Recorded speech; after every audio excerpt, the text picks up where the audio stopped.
Good morning. Well, today is going to be video number 3. Um, yeah, it's almost like I'm doing chapters of a book, and the intention is actually to compile information so that people can refer to it later. I'm not stupid to think that it's going to make much sense right now. I do know that in time it is going to make sense. Um, it's not possible to come and sit down and do all of capture all the information that I know that needs to be compiled in one day. It would be too big a video anyway. So it's done in bite sizes. Don't ask me how or why I do it. I don't even know myself. I just know it's supposed to be this way. Today I'm just going to let it flow, and I guess the words will come in the sequence I need to do it. I am finally getting to the point that I can put some meat into this chapter. This is video number 3. A lot of people, I'm quite sure, must have been thinking, what's this woman's story? It doesn't make sense. Well, when you start reading a book, the first few chapters, at least definitely the first one, is sort of a revelation, unless you've got a preface and the back flap to go and find out what it's all about. So my first 2 videos were sort of serving as just that, a preface and the back flap. And today I'm going to give sort of a general overview as well. Yeah, I'm not going to sit and spin while I'm talking because I need to concentrate on what I'm going to say, so I'm going to put this aside for now.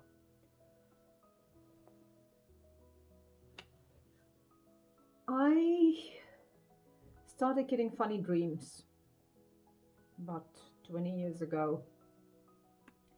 The first few were, I could have sort of just thought it's just a dream, but I kept on seeing planes falling from the sky, and they would just drop all over. I don't know why, they just dropped. It's as if they no longer had power or whatever. And I probably had about 5 dreams like that. A lot of it was sort of similar bits and pieces. I discussed that with my kids at the time, and again, I know they think their mom is a bit nuts. Some of them actually once told me they don't want to hear about the things I see. Anyway, that's probably why I make these videos, because a lot of people don't want to hear it. So in this case, making a video, if you don't want to hear it, then you can just pause the video. You don't have to watch it. But for those who have ears to hear and who will find something in these videos, will listen and probably come back and listen again, because there are layers in here that I still find new layers of information that every time get me to go and sit down and think, wow, I didn't think that was possible.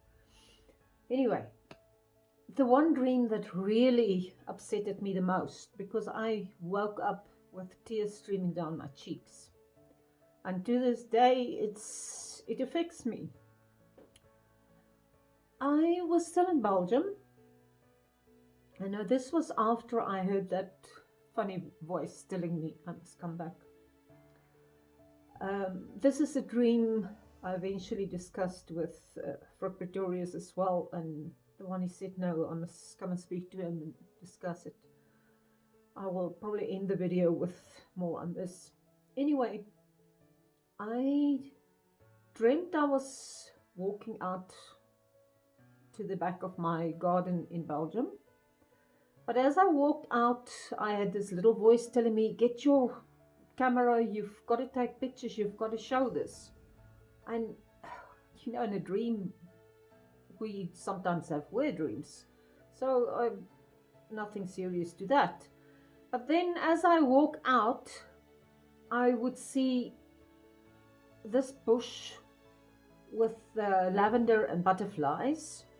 Lovely, beautiful.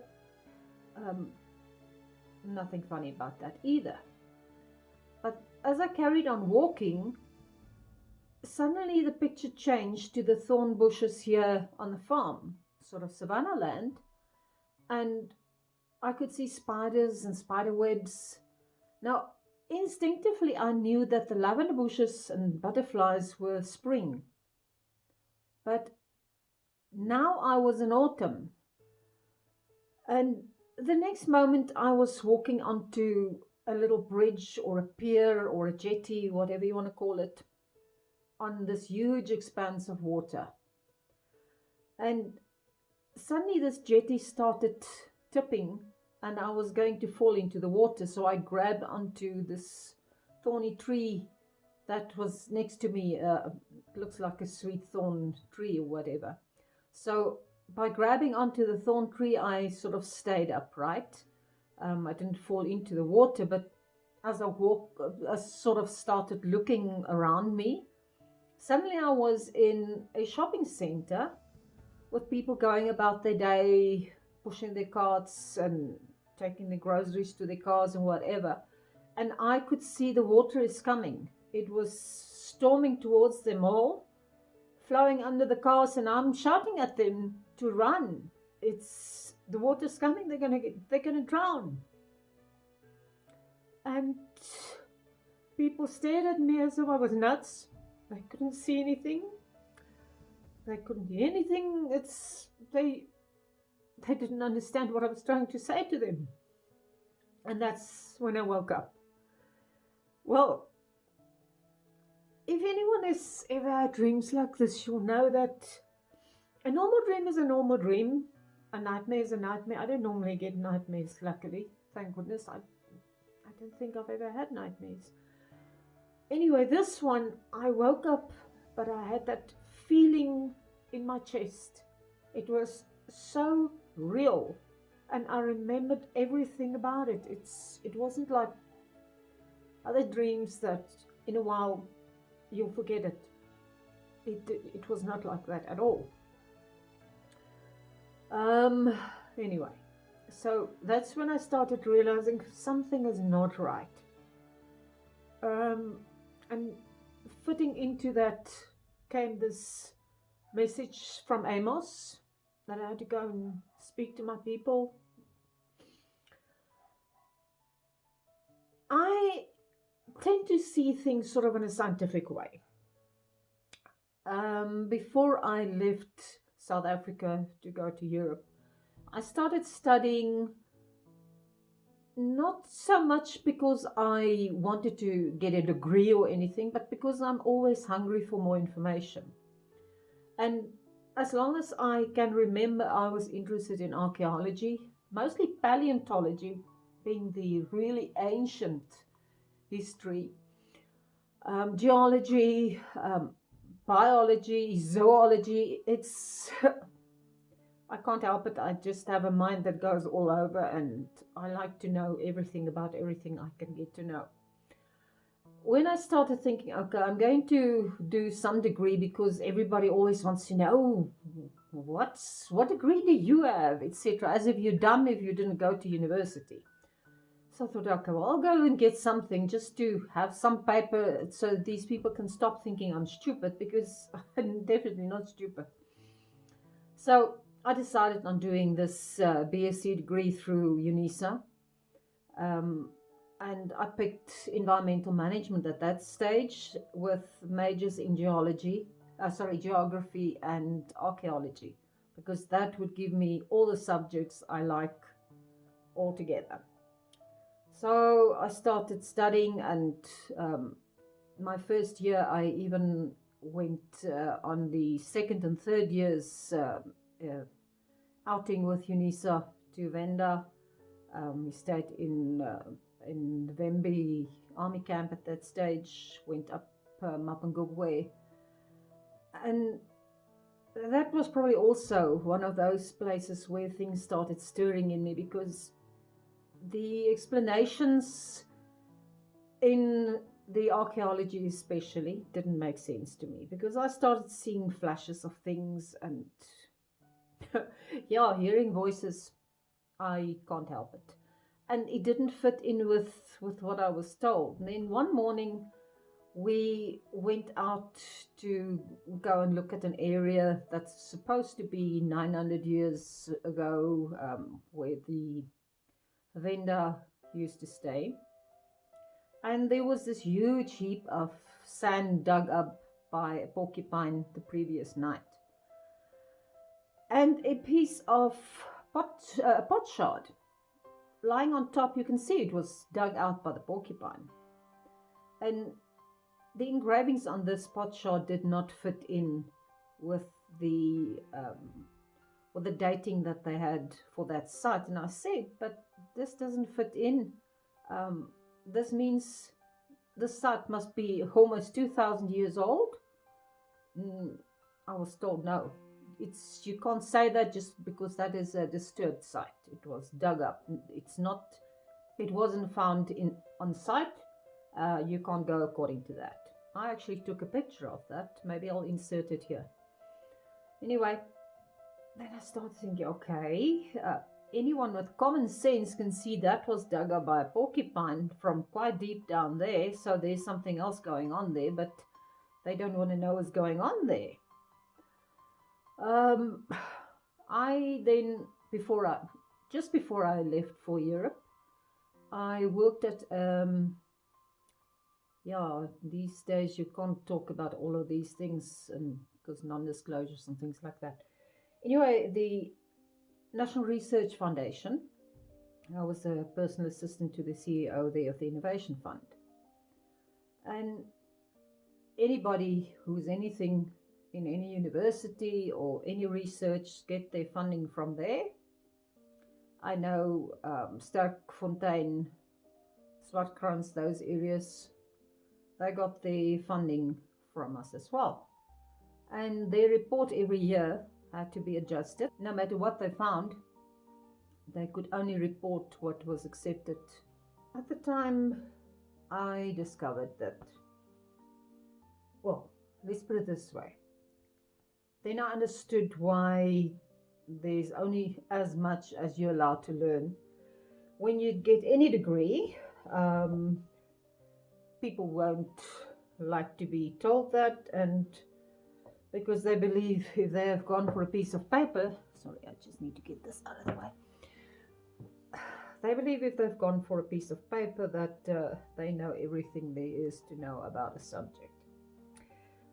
I, however, then realized, but if I'm only allowed to know this much about something, if I want that piece of paper, I don't want that piece of paper, because I want to know everything there is to know about any subject, so that I can then use the one thing that I've since discovered I've got a professorate in, I would say, and that is common sense. Because I use my common sense every day. God gave that to us, and for some reason most people have learned to discard that, and I refuse to do that. I consider things. If it doesn't make sense to me, then I try and find out what's wrong, what needs to be changed, etc. I dig deep, and I'm going to show you something else just now, because it fits in with this video. When I talk about something, I don't just consider myself a specialist on a subject because I read something on a quick Facebook post, or I did a quick Google and now suddenly I think I know everything. I take a look at it from all angles. So if something bugs me, then I make sure I go and find out exactly what's going on. So my dreams bugged me. I needed to find out, why would there be this flood of water coming to cause danger to people, why would they not want to listen if you tell them about that? But now I'm getting back to the same place where I worked. At that stage, they were busy developing, well, the world was under the impression, or that's what they said, that they will bid to try and host this huge telescope. Now, it's safe now, it's 20 years later. It just so happened that it was already built at that stage. The SKA is called that because it stands for Square Kilometer Array Telescope. Now that is the biggest, most powerful telescope that I know of ever built. I have not done further sort of digging on that subject. That was enough for me. I just knew that there was something that bugged them so much, and I'm talking about the whole world, because this telescope is positioned in South Africa. But let me explain how it works. Square Kilometer Array Telescope means that telescope has an eye covering a square kilometer. Now obviously a telescope like that doesn't exist because it would be an eye so everybody would see it. But how it works is that there would be a center core, and then like a nautilus, you'll have this spiraling thing crossing all different continents in its path, including Antarctica, Australia, as far as I know, Madagascar, wherever. And all of those telescopes in those sites would be joined together to the core and thus give an immensely clear picture of whatever it is that they wanted to watch. There will be the people who do photography of the night sky. Look, you'll be interested in this one. I spoke to this about 25 years ago already. When you want to take a picture of, let's say, the moon or one of the constellations, you take various pictures over a certain amount of time. I'm not a specialist on that, so I'm not going to bind myself to too much detail. You also need your telescope to be able to move with the Earth, otherwise you're going to get blur. So it's basically locked into that target that you want to take your pictures of. And then that gets layered, picture over picture over picture over picture. The more pictures you can put over each other, the clearer your picture. But what I'm getting at is, with a square kilometer telescope, can you imagine what detail they can have of a target? Now that information I am not going to carry on about too much, because this is something that they bury so deep that the annual report for that year on which this telescope appeared on the front page, you can see all annual reports in Google, but that specific one has been scrubbed from the internet. You're not supposed to know about that telescope. Anyway, so long story short, in my research, etc., I know exactly what they wanted to look at and what they are looking at. I won't join the dots here right now. Everybody can figure that out for themselves. Let me see now. I've got that other thing that I'm supposed to come and tell the Boerevolk something. And that is going into a totally different angle. And what I've said to many people before, it's difficult to explain this to anyone, because it's like I've got stacks of books that I've got to go through in a short span of time. Because I've got such a varied interest in various subjects, this is something that was interesting for me.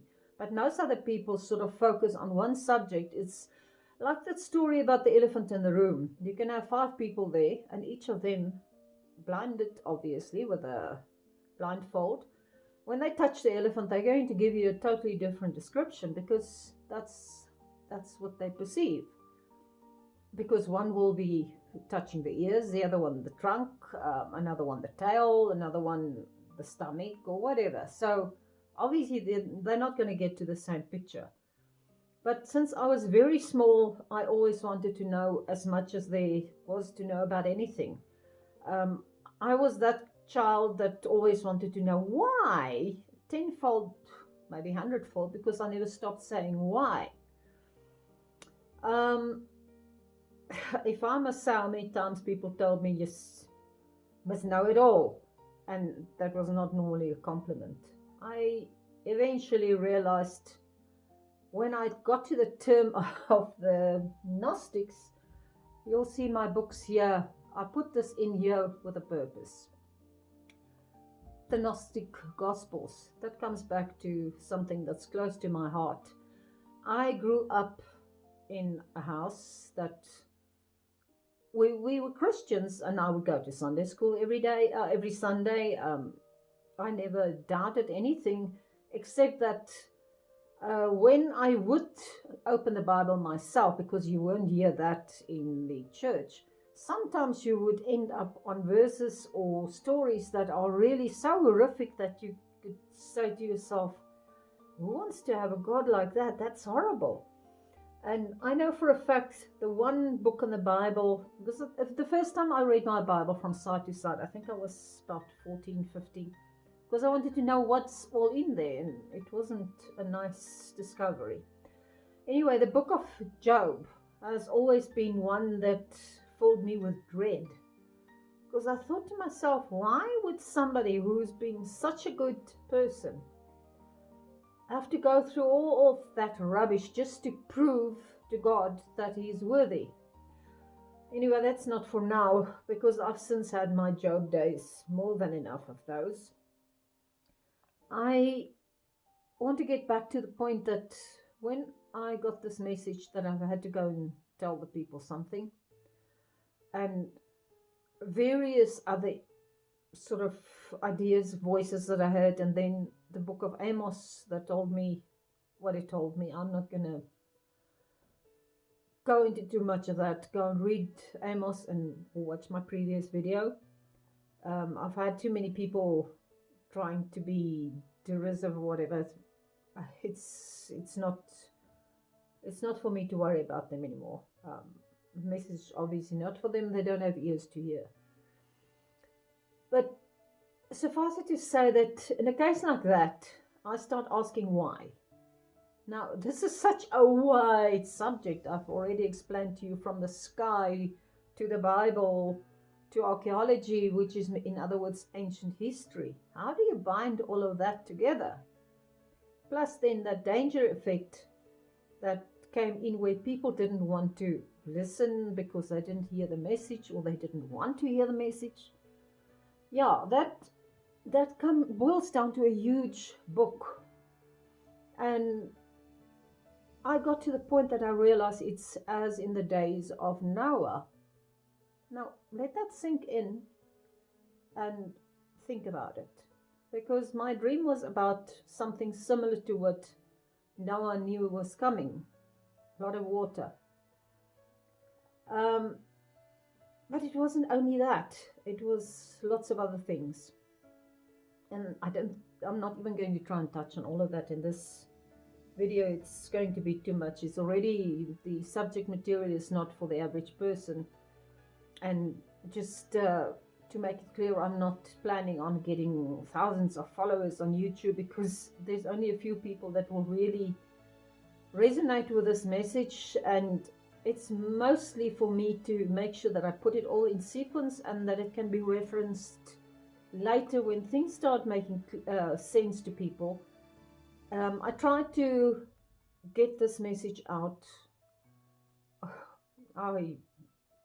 for more than a decade, and people were not ready for it. They didn't want to hear it. And as I say, I was told by people close to me that, why do I bother about the rest of the world? Shouldn't I just worry about those who are close to me? And those who are close to me don't want to hear it, so rather just shut up. So yeah, that was a rather rude awakening. And anyway, so that's why this video is made, for those who want to listen to this. All right, now I'm going to explain what I do when I get that why and nobody wants to answer me. I start digging. Now, the biggest sort of wake up call that came, besides the waking up in the middle of the night with a booming voice, was when a good friend of mine, who happened to be a professor in theology in Belgium, a South African, from the Protestant schools of Leuven University, we were sitting having coffee in the kitchen and discussing religion in general. I mean, what else do you discuss with a professor in theology? Um, and he said to me, okay, now which part of creation, which creation story do you believe? And I looked at him and I said, huh? All of it, everything's there in the Bible. It's sort of with a chuckle in his voice. He said, there's two creations in Genesis. So which one do you endorse? And I was flattened. I was really flattened. How could he come and tell me this? No, it's not supposed to be possible. Anyway, long story short, that sent me like Alice down the rabbit hole. And what I discovered, once you've seen something, you can't unsee it. And that's when it started making sense to me, that when I was 14 years old and I thought, but that God in the Bible, it doesn't sound like the one Jesus was talking about, our Heavenly Father. And suddenly the puzzle pieces started falling together.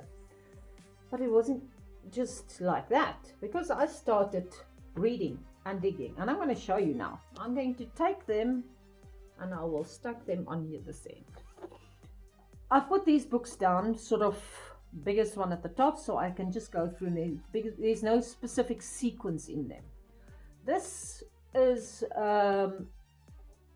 Forgotten Books of Eden. It's got the Adam and Eve story in there. Well, the Gospel of Adam and Eve, and I bet you most of you never heard of it. Then it's got the Odes of Solomon. It's got the Psalms of Solomon as well. The Secrets of Enoch. Now that is probably one of my favorite, because that tied everything together, and then I realized why that book was thrown out of the Bible. Anyway, there's the Testament of Reuben, fourth book of Maccabees, letter of Aristeas. Lots of interesting reading. This was not considered good enough for Constantine. It was thrown out of the Bible. Now let's get back again to the Bible, because you'll get a lot of people, and you will not believe how many people attack me for this, because how can you talk about the Bible? You're not a Dominie, you don't know anything about the Bible. Well, I think I know a bit more than some or most Dominies at this stage, because I carried on digging deep, and then I discovered that those at the top teaching the Dominies have got certain things that they do not teach to the shepherds, because the flock must never hear about that. Anyway, so this was the biggest book. Well, just on the stack here. It's not the most important book. That's what I'm trying to say. Maybe, yeah, I know that stack is too heavy to lift it, and I'm not going to move my camera now. You'll see once it's grown big enough, I will turn the camera around so that you can see. But let's go back first here. This is the Strong's Concordancer, and that is the Interlinear Bible, Greek to English. Now remember, I'm a translator as well, so mostly translating Dutch to English. But that meant that for 21 years, I've translated information that covered anything from astrology to maths to, any subject you can imagine. I have translated. Many of them I was not allowed to talk about even. Anyway, so from that angle to this, there's the Nag Hammadi Library. If anyone has researched lately, they would have heard about that. The Dead Sea Scrolls in English, and one of my favorites, the Gnostic Gospels. The Gnostic Gospels comes to that term where everybody told me I must know it all, and then I realized, but it's because these are things that somehow it reverberates through my soul. It's things I know. And then I discovered that's why the Gnostics were called the Gnostics. because they were the worst danger to the Catholic Church ever, because they knew things the Catholic Church wanted to bury. I will not get into all of that today because there's enough already for people to try and get their minds around. I will make another video about this one day, because what people believe is just not right. But I would suggest that they start digging themselves. It's all going to come out pretty soon, but it's not going to be this threat that people thought, oh, Satan's going to come and try and take our belief away in God. No, it's going to take people's belief in Satan away, because they're going to realize that Satan hijacked their religion a long time ago, and that God is actually the one that Jesus came to tell us about, and that was why Jesus was killed. Not because God sacrificed his only son. No, that was because Jesus was murdered, and people were too bloody stupid to realize that they should find out what really happened there. They fell for this bull that he was sacrificed so that everybody could be saved. That just shows you how ignorant people really are. But let me carry on with my list. And this one fits in perfectly, because Jesus was hijacked as well then, so that Satan and his church, could build up their religion so that they can con the people forever after, until today, because all of this is now coming out. Because those two books, the Nag Hammadi Library and the Dead Sea Scrolls, came to show people what happened when the Bible was sort of hijacked and people were conned out of what was really happening. Now this book is called Misquoting Jesus. A whole book about how Jesus' words were twisted and turned to the point that there was only 4 Gospels included in the Bible, in the New Testament, and everything else was taken over by that one man that actually tried to kill Jesus, but luckily never managed to get a hold of him, but the work was done already by then. And then he just sort of pushed himself in as one of Jesus's apostles, although he never met him. And I'm obviously talking about Paul, that should have stayed Saul. The term that people use today to describe Christian church as such was actually initially called Paulinism. And Constantine decided he needs to control the whole world, and the best way to do that is through the Bible. Well, the Bible as it is today, religion, because people are scared of things they don't know about, and you can tell them anything, especially that they're going to go to hell if they don't pay their tithes and they don't bow down to the bishop or whatever.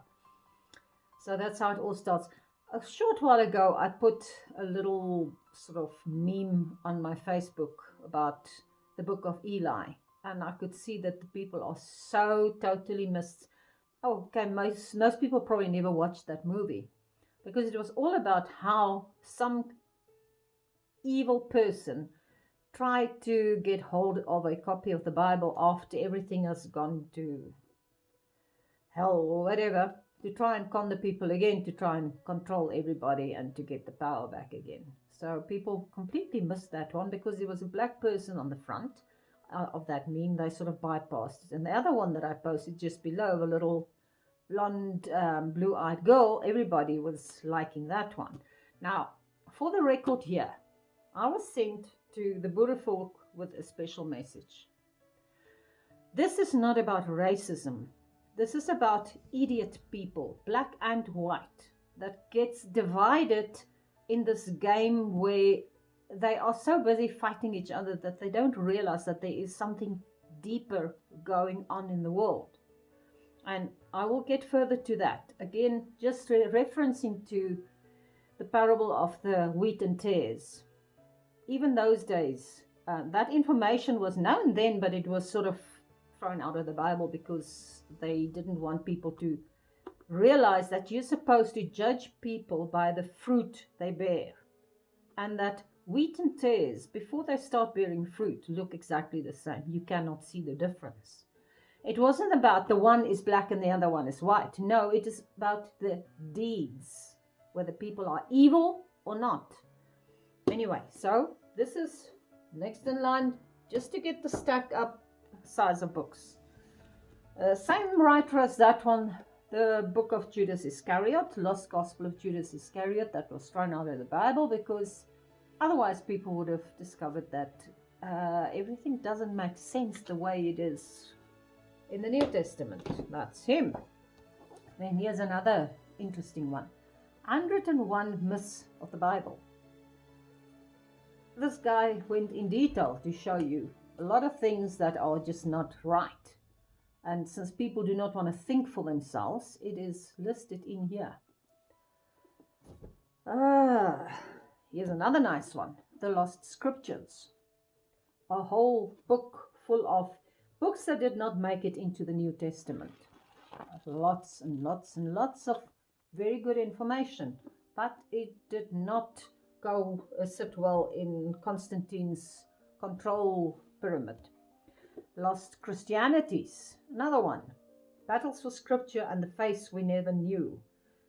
Another beautiful book, a lot of information in there. My pet favorite, Gnosticism. New light on the ancient tradition of inner knowing. Now, the average person was taught by the church that the Gnostics were evil. That's why they killed them all. The fact that for a church to want to go out and go and kill people because they've got a different view of the church, and what that would say about the fruit of the people leading that charge to kill people, obviously people have never put two and two together. Then we haven't even gotten to the Cathars yet, because once they've destroyed the Gnostics, it went into Catharism.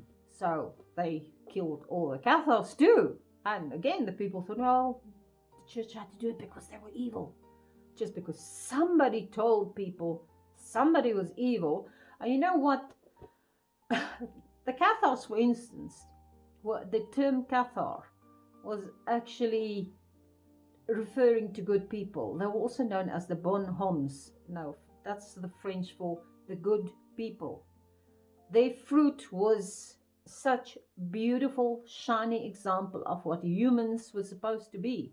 But they were killed off by the church. People to this day believe it's the one and only church, and it's there because it's God's church.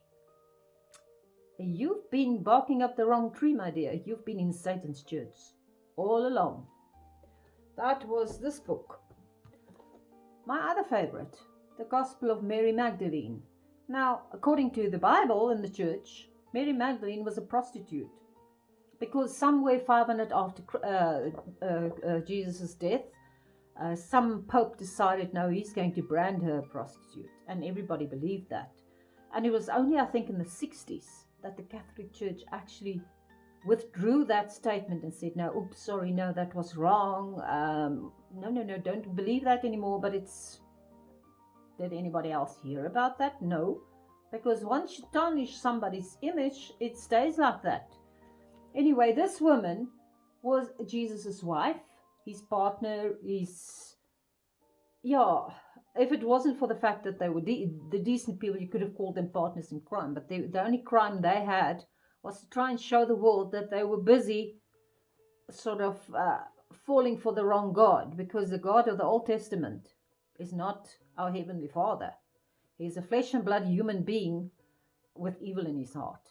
But you will find that out soon enough. So if you still sit here with a knee jerk and you want to run away, you don't have to watch this video. But I would suggest anyone with more than an inch of brain power to go and start digging and find out what is going on, because we are now heading for the final war. You do not want to go and fight on the wrong side.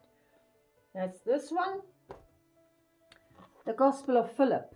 That is one of the Gospels that's also known as one of the most powerful Gospels, most misunderstood as well. That's why the Catholic Church also had to throw it out, because it just toppled the whole apple cart of women being evil and you need to only go for the men because they're a bunch of pedophiles. Anyway, this is not such a good book. I bought it and then afterwards realized it's one of those books that were made or compiled so that if people start hearing about that there's books that didn't make the Bible, they must go and find out what it is. And then I've got another thick Afrikaans one as well. I can just as well go and make fire with, because they made sure they put in such ridiculous information there that people would afterwards think Bible's nothing worse for not having that information. Yeah, these other books I've shown you right now, those are the powerful big guns that was chucked out. These two books, the Nag Hammadi Library, the Dead Sea Scrolls, were hidden with a reason, because the information in there is so powerful. Satan never thought all of that information would surface again. And that's also why it took so long before it actually made mainstream information. And most people watching this video would still not even know about them or what they are all about. Anyway, this book I've included here just because it's included in my list.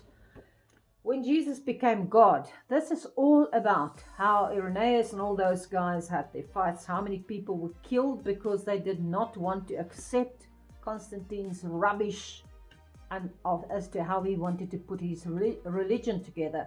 Is a Catholic religion, which means it's the generally accepted one. If you do not accept that, you will still be killed. This is after he already killed thousands of people because they just didn't want to go with his story. A fantastic book to read, and really, if this doesn't open somebody's eyes, nothing will. A compilation of the Gnostic Gospels again. You'll see that there's a lot of them that I've got here because that's close to my heart. That's where all the real information is. Yeah, the most important of all the Gospels, and all four included in the Bible is sort of based to a certain extent on this one. This is the Gospel of Thomas. Now, people may have heard that the Catholic Church was started by Peter, because Jesus said, "Upon this rock I will build my church," and that Peter was a rock. This book explains to you why Jesus called Peter a rock. Because seed that fell on rock will not grow. It's infertile ground. Jesus had no qualms about Peter. He was a hothead. He hated women. His fruit was a failure. So in here you will also find out that the keystone is the actual one that was discarded, and that was actually Mary Magdalene, just by the way. But that's not, there are so much in this book. It's a fantastic book. To me, if the Bible was really about Jesus' sayings, this should have been, it could have been the only one. There was no need to put four other ones that are actually even contradictory. Right, God's problem. Here's another classic one. If the Bible wants to tell you in the Old Testament, this wonderful God that created everything, how is it that he had to be a jealous God and that he had to go and kill all his children because they didn't want to believe in him, etc., etc., etc.? You know, this little book is actually fantastic because it starts pointing out where things went wrong. On my Facebook page, I have given a link to Paul Wallace and the Fifth Kind, those guys who made an effort to go and show people how the Old Testament was mistranslated and how it was hijacked to spread a different word. Here's another word, or another interesting information. The laws of Moses, the Mosaic laws, that's supposed to be the one that rules the world, etc. There was different laws before that. That was the God there, Yahweh. His other name is also Marduk or Baal. Let that sink in. He changed everything. He hijacked a group of people. Yeah, I'll get to that again some other day. Now, here is probably my favorite of favorite, because this sort of ties everything together. The Secrets of Enoch. This book used to be a sort of a generally accepted canon scroll that was used by everybody, and then it was discarded by Constantine. They added tiny little bits of this in Revelations, little bits They would say no, but they couldn't give more in Revelations because it was just not found. Nonsense. This book is so nice to say that at the end of days, all these elites and kings, etc., they will they will dig their bunkers, and they will go and hide under the ground when the final days are coming. Now, Revelations is, you can work on that because we are going to have one enormous earthquake. We're going to have a pole shift. We're going to have Apophis coming in, is expected 2029. But before that, there's going to be lots of other things coming already. We're going to have that massive mother of all solar flares that's going to burn and destroy all electricity that we've got on Earth, and people are not going to get spare parts to replace it for probably about 10 years, and by then that technology is going to be non-existent anymore. People are not going to use that. Now I'm really just throwing you into the deep water here with this little bit of information, and with time I will discuss it in more depth. But yes, Revelations is here, and it's not a question of some idiots sitting there, the end is nigh or whatever. No, I have studied very far. I had my dreams, I had my orders, marching orders if you want to call it that, out of Amos, and I did my research. I worked at the NRF. I saw that SKA being built. Well, I saw the paperwork coming through my office, etc. I know they are watching something in the sky. I know what they are watching. You better get yourself ready. I will touch on it in this video, but I will make another video on that subject because that is the actual most important bit. Let me put this book down there for now. I'm going to get on something else for those who are daring souls and who haven't gone there yet. Now, this is the part that Frick Pretorius put me in touch with, because that was my missing link. I have never thought about going there because, you know, the church also tells you mustn't go and get too much information because it's evil, because it's just going to twist around your mind and you might just discover how they've been lying to you. Anyway, it all boiled down to the Sumerian mythology. Now, it's called mythology, but I need to also clarify something here.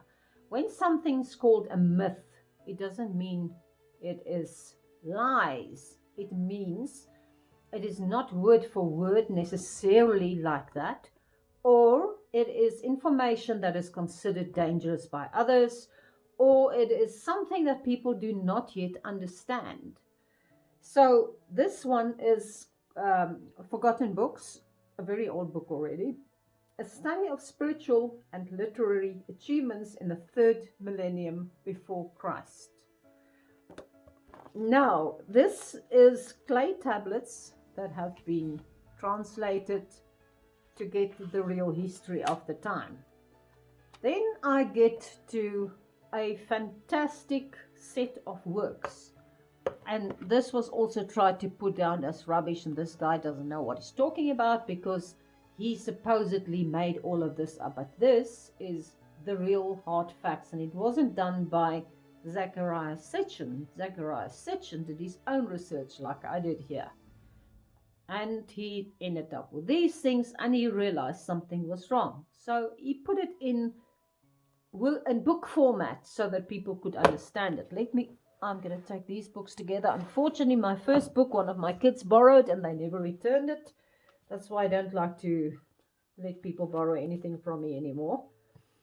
This is Zechariah Sitchin's books on the subject of the 10th planet. You know, that planet that must not be mentioned. It's like Voldemort. You mustn't put that in your word in your mouth because no. People mustn't know about that.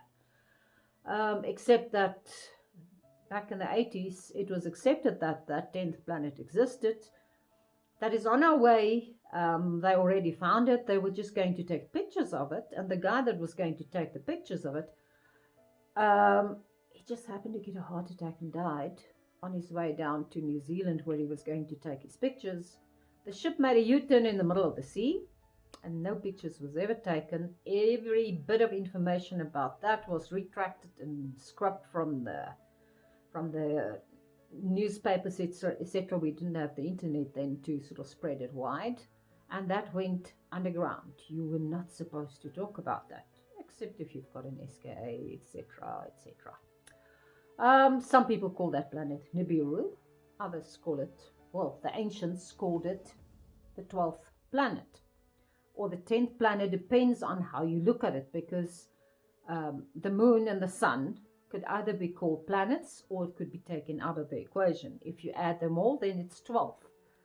Now, to also befuddle people's minds, Pluto, that was a planet, was sort of taken out of the equation so that people would now say, oh, there's only 9 planets, man. So they, no. And even the 9th planet doesn't exist because there's actually only 8 thing, and they would carry on now because that's too small and this, all kinds of nonsense just to try and get people's minds mixed up. And the average guy would look at that and think, oh, no, it's too much. I'm not going to bother about that. Because if something like that existed, they would warn us. Okay, would they? No, they would call it climate change.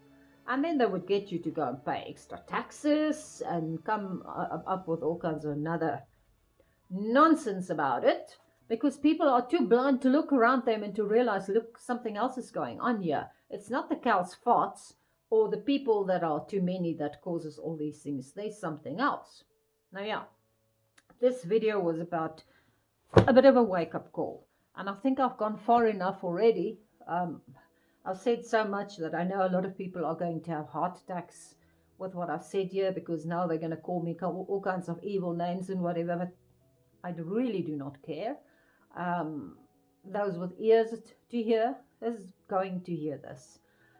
Next week, I will discuss that other bit of information that I've mentioned fleeting in the beginning here. I've mentioned that on my Facebook page already. That of the 2 creations in Genesis. I know it's not about race superiority or supremacy or whatever. Quite the contrary. It's about how Satan is trying to destroy the first set of the creation, so that all that will be left is his seed. And all of that will be found in these books as well, because that is the part of Genesis. Just by the way, Genesis, there's a whole chapter in Genesis that was also sort of poof, magic wand gone. And you'll find all of that was disappeared in the book of Enoch. It's all in here. But I think you've got enough to think about for now.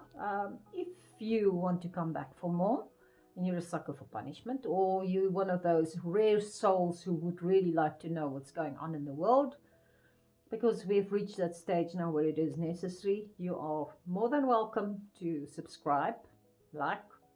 I know there will probably be those that's going to not like it, because how did I dare say certain things, but it has to be said, and people will have to wake up now. There is not much time left. By ignoring what I'm talking about here, more and more people are going to get killed, feeling guilty about being who they are, thinking that is wrong. I mean, this whole Mandela story, they managed to get Mandela in to come and destroy our country, a terrorist, because people were made to feel guilty for something they never committed. Now, the Boerevolk, for instance, were told that they were the ones that inflicted apartheid. The biggest joke of everything, there was a war at the beginning of the previous century where the Boers were conned out of their own property, and they never, ever managed to be able to go and get that self-government that they were promised in the Peace Treaty of Vereeniging. Never. The people that took over was all part of that secret society, the Afrikaner Broederbond, who've been running this country ever since. They even run the ANC. So if you were thinking the ANC is just messing this country up because they are what they are, that's part of it. But they're also doing it by design, because those who put them in power knew exactly what they were going to do. And besides, those guys are being paid extra bribes to just go out all the way and do everything they want, so that one day they can send in their savior to come and save the people again. Or what is the word? Ordus up chow, something like that. Chaos, and then they will bring order. Well, there's a classic example of it. Wake up, because they want to destroy as much as possible of the people with common sense, those who have a spirit within, because the first creation, those people were created by God the Father, the source of everything. And when you create it like that, you've got something else inside you, a spirit that cannot be put there by human creations. In fact, when they started messing around with the 6-day creation because they needed somebody to work in their gold mines, they messed so much, because if you fiddle around with DNA that was not supposed to be blended, then you get something without a soul. You get an empty vessel. And it can be compared to what I've years ago mentioned, giving the keys of the Ferrari to a 3-year-old, for that matter, to the toddlers, because they're going to mess everything up. They have got no conscience. They've got no consciousness. It's an empty vessel, a stage prop. The problem is they also, in the days of Noah, they were known as the evil spirits. It wasn't mentioned as such as the no spirits, because it's like a computer without a sort of decent program to run it. They were just all over the place. They had no consciousness, no conscience. They could kill without remorse, and we still have them here today. They are running the world. They want to get rid of the old souls, that first creation. And this is what's important. People need, you have to wake up now. There are not many left. And the few that are left now need to realize who they are and get out of the way. Because of the rest of that bunch of empty vessels, soulless creatures, they're going to destroy each other. But it's also Judgment Day. So there are interesting days ahead. Just make sure you step aside and do not get caught up in what's coming. Other than that, start preparing now. Next week's video will be more on that, but start preparing for a life without electricity. A life where the infrastructure that you've known up to today is gone. A life where you will not go and get your medications from the chemist, which will be good for you actually, because that was all poison anyway. But it's about time that you now learn, what are you going to do if you can't find that anymore? You can make your own. It's called herbalism. That other witchcraft that was killed off by the church and by big pharma, etc. You can make your own medicine. The stuff that will not have side effects, that will save your life and the life of your loved ones. But you need to start studying now while you still can. When there's no more power, when there's no more internet, it's going to be too late. And just sort of as a closing comment, those who've been thinking, oh, they're going to get their Bitcoin and their this, that, and the other, just snap out of it. If there is no power and there's no internet, where is your investment in your Bitcoin or whatever? It's gone. You're going to have to learn how to barter. And the other thing is, if you are not able to do something with your 2 hands, or at least with a brain that can help other people, if you are useless, you're going to be useless. You're not going to be able to barter for anything afterwards to stay alive. So go, if you have not learned to do something, go and learn to do something now. Not something with electricity. Learn how to do it the old way, without electricity. So if you think you're going to use your electronic anything, or your electric lathe, or your drill, you're going to do your woodwork with your battery powered drill. Wake up. Go and get the stuff that will work without power. I am not busy here with hoo-hoo. I'm just telling you, listen to me. And if you do not want to listen, well, fine. You're going to bump your head. It's like telling a small child to do that they mustn't do something. They normally do not want to listen to you anyway, because it's called normalcy biased.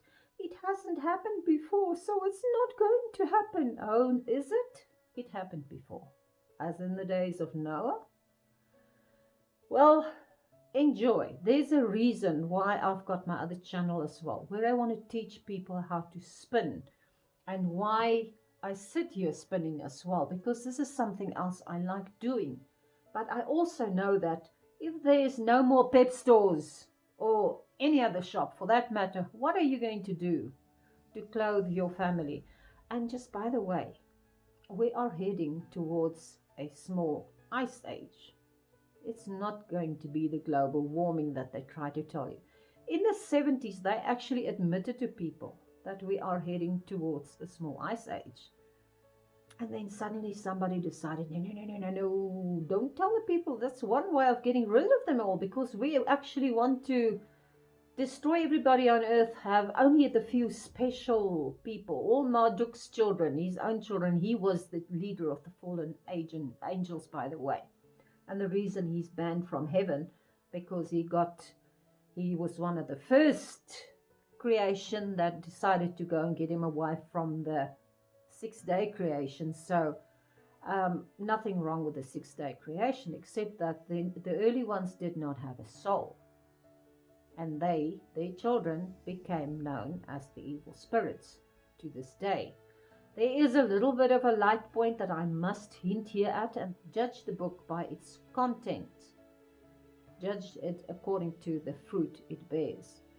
Because there is at least that one beauty, the creation, or this whole cosmic creation, that's all part of the infinite God, the infinite source of everything.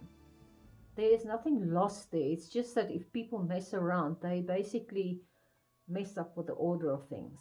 Now, those empty vessels, over time, they would start attracting a little spark, and some of them would start becoming decent people.